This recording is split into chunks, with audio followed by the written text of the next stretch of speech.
Yo, back with episode 50 of documenting the journey, and I'm actually doing something relatively productive and reflective. It's slightly different to normal because normally I just ramble for like 10, 15, maybe even 20 minutes every single episode, and I always talk about doing stuff that people want to see, and a few people message me asking about this, and it's a pretty general topic, but it's good for me to reflect as well. I mean, I would love to be saying episode 52, having been exactly a year since I launched the brand or the series, but I've not been perfectly consistent with it, as everyone knows. But I'm going to do, I feel like a proper YouTuber saying this, I'm going to do like a certain type of video, but top 10 things I learned in the first year, scaling a brand to over 2 million quid in revenue, in a new niche, in a new space, something I've never done before, in a consumable as well. And I'll just preface this by saying this is not me trying to flex or whatever, because it's not even a flex at all, because there'll be two parties. There'll be people that say I'm trying to flex, and that's not the intention. It's really just reflection and trying to give insight into something that is actually probably quite useful for a lot of people. But then also, there's plenty of drop shippers and other brand owners that are doing way bigger numbers than me, and doing a little over 2 million in the first year. I was pretty happy with that, given where I'd been previously.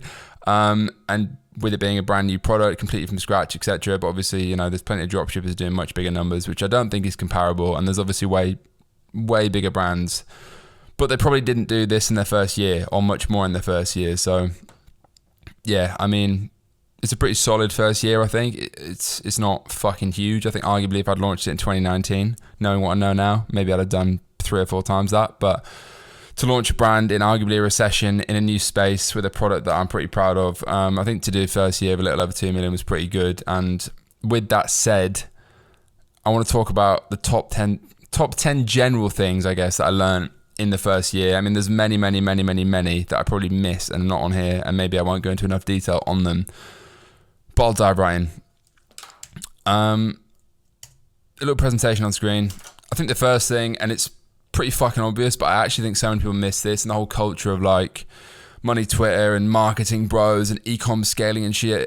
Everyone seems to talk about marketing when no one talks about product. So product first over everything. And with Rainbow Dust, I feel like I got it right. We made one change, getting rid of sucralose, switching to stevia, which was just an error. I shouldn't have put sucralose in it in the first place, but that just shows my naivety and newness to consumables and supplements at the time.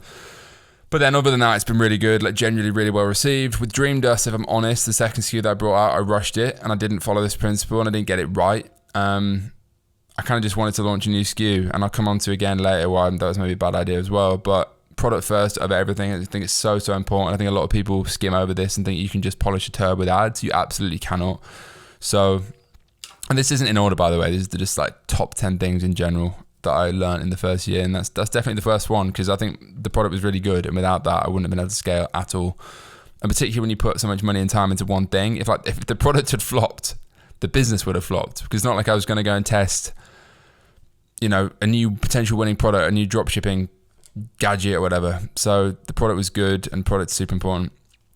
Number 2, and these might sound really cliche, but the fact that I'm saying it when I'm trying to be as honest as possible and they still sound cliche probably rings true to the fact that cliches are just fucking accurate, and they are cliche because a lot of people say them because they're true.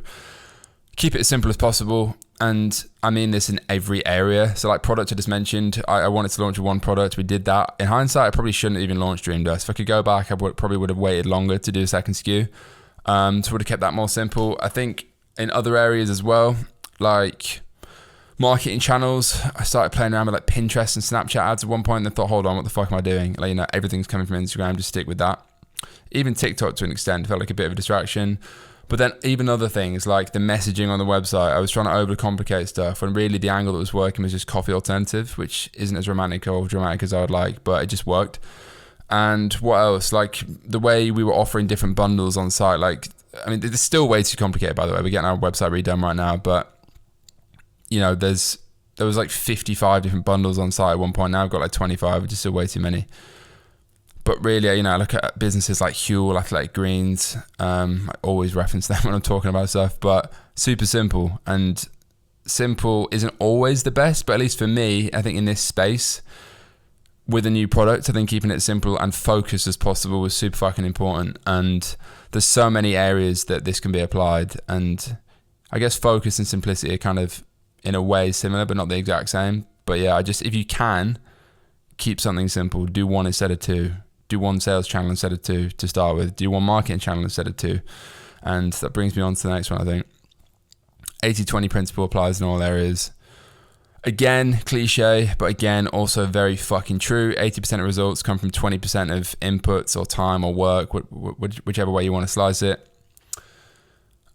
And yeah, like a great example of this is, more than 80% of our revenue is still rainbow dust instead of dream dust. Obviously, that's not 80-20 in the sense that 20% of inputs, but it's a similar idea. And 80% of marketing results come from probably 20% of the ad creatives we test, and it's always going to be the case. Like, you have to have 80% of stuff that isn't working as well, so to speak, to get the 20% of stuff that is working really well. But yeah, I think just bearing that in mind with everything. It's the same with like hiring. I found that generally a smaller percentage of the team are probably having a much bigger impact than others, and that might always be the case. It's not to say they're not good at what they do. It's just the jobs they're doing are more impactful and the things they're focusing on. And it's the same with like my time. I'll find, I'm trying to think of an example that's something that's really valuable for me. I mean, hiring the right people is super valuable rather than me maybe slaving over. Like right at the start, I spent about 6 months doing all the creative myself, running the creative operation. Then I brought someone in who was really good, and overnight, that bit of effort had a massive dividend. So yeah, again, a pretty basic point, but this is just actually based on my experience, and this is a huge one.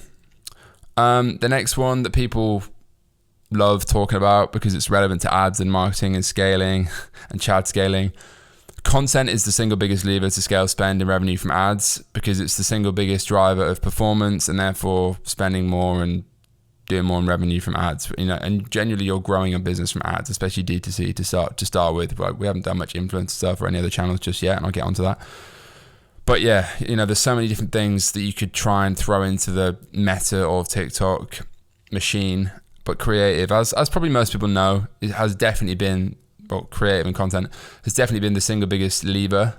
So like when we started focusing way more on different angles, split testing certain stuff, trying entirely new creatives, content creators, just getting banging ads, some of which are probably evergreen and still some of our top performers, then that just paid off massively rather than maybe trying to run one idea to like 20 different countries.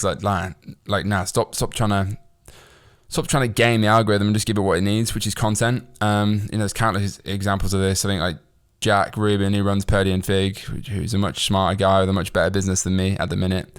I spoke to him the other day, and he tweets a lot about this stuff, and he's very fucking wise. But this is a huge takeaway from my own experience. And if you are trying to scale something, I think content, whether that's doing it yourself, doing it with a team, or outsourcing it to an agency, it's like the most fucking important thing. And there's no point trying to run ads unless you have your content down. In my opinion, you have the creative machine as well, so you're able to test new stuff quickly, feedback quickly, etc. So that's probably a very media buying specific point, but yeah, it's a huge one.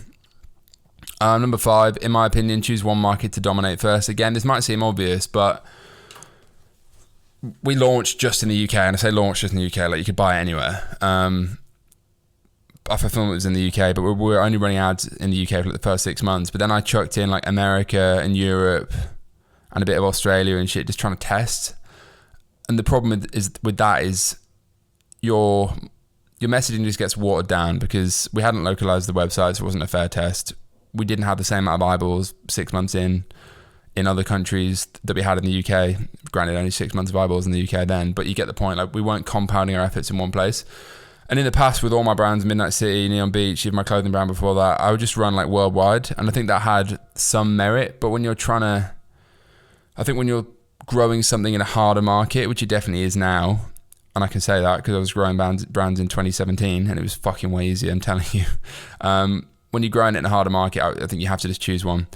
And we've only just started running ads in Germany and the Netherlands, Germany, Netherlands recently, and the rest of Europe. But it's still very much like secondary. Like, we're spending like 20% of budget there tops. I'm not trying to scale EU at the same time as UK because I just don't think it makes sense. I mean, I met with the VC the other week as well, and this is one massive bit of, well, it was their opinion, but it's a bit of advice they gave. And they were like, just get to $1 million a month in the UK first, and then look at EU and America potentially down the line. Don't try and get to 300K in 3 markets, say. They'd rather see $1 million in one market. And I think there's a lot of benefits for it. because, compounding effects of more eyeballs in one place, you become more of a household name brand, potentially at like £1 million a month scale. I mean, probably wouldn't be household name, but you get the idea. Fulfillment's way more simple.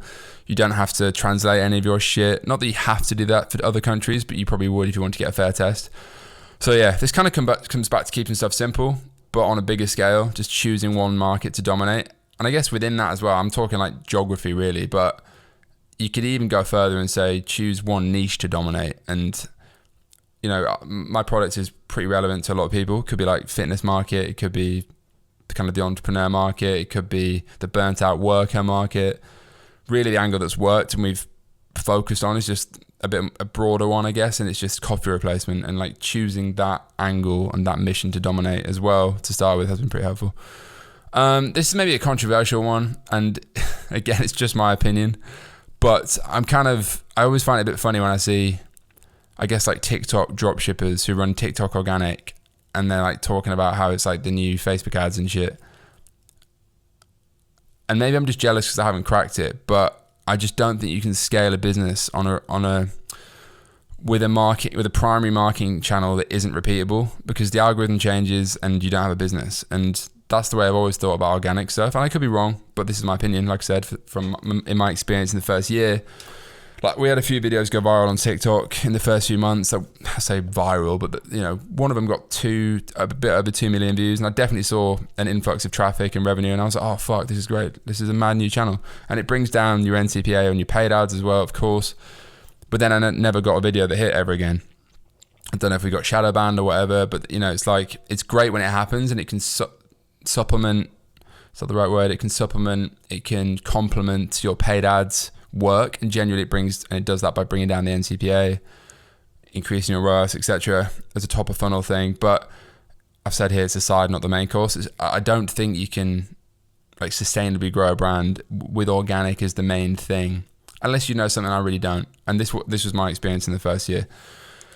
So yeah, I just think organic is like the cherry on top, and paid is the fucking cake. It's like, it's the meat and potatoes, is another way to put it. Many different metaphors, but that's just how I think about it. I think organic is great as an addition, but it's never going to be the main thing to drive revenue, particularly in the start. I think when you want something repeatable, you want to know what your CAC is and spend more on Facebook. That's pretty much been my experience. So yeah, maybe a controversial take, can't speak today. This is a huge one, and it's probably the most painful one that I've learned, and I'm sharing for free. Might be a pretty fucking obvious one, but avoid fluff and extra costs that add up. I've put example PR here because I tweeted about this the other day. There's so many temptations to do new stuff, like, I don't know, brand collabs or an influencer partnership or sponsor a fucking Barbie runway photo shoot, which we nearly did recently, and I was like, no, let's not do that. Even though it'd be very fun and probably lots of nice women there. Yeah, fluff in my opinion is anything that isn't like directly impacting the top or bottom line. Stuff that looks like it's important, but actually if you took it away, you wouldn't see any impact financially other than saving money. That's fluff. And there's so many things that often, if you're inexperienced, and I have been in the past and I still am to an extent, but if you have no experience, you might think, for example, doing, I don't know, a giveaway with a certain brand would be massive, and then you do it and you realize you spent like a month setting it up and it literally drove nothing. You should have just spent more on Instagram. A big example for me this year, and it was just a fucking expensive L in my opinion. I'm not going to say who the PR firm was, but I was pitched by a PR firm in like November 22, so when the brand was like a few months in, or maybe a bit before that, and I was like, oh, PR, great, like I've never done that before, this will make our brand seem way more legit, all this bullshit. It was like $6,000 a month for I think we did 3 months, which is like the shortest period, and I cancelled it. But honestly, it was just a waste of time. In hindsight, it should have been obvious. We got a few articles, didn't drive any revenue. I'm not saying that stuff's not relevant at a certain point, but I think right at the start, you can't afford to be wasting time and money on shit that isn't like absolutely definitely driving growth, which is the most important thing, I think, particularly in the first few years. If you're a much bigger business like Gymshark, say, then yeah, I'm sure investing in PR has much more long-term effects on like SEO, consumer sentiment, perception, whatever it is. But at this stage, and I should not have done that in the first year, and honestly, that's just one of those things I think, fuck, if I'd not spent that money, I would have not noticed anything. I would have just saved the money. So that was a big L. And there's plenty of other examples of that, but that was one example I think was important to give. Number 8, create an enemy internally and externally.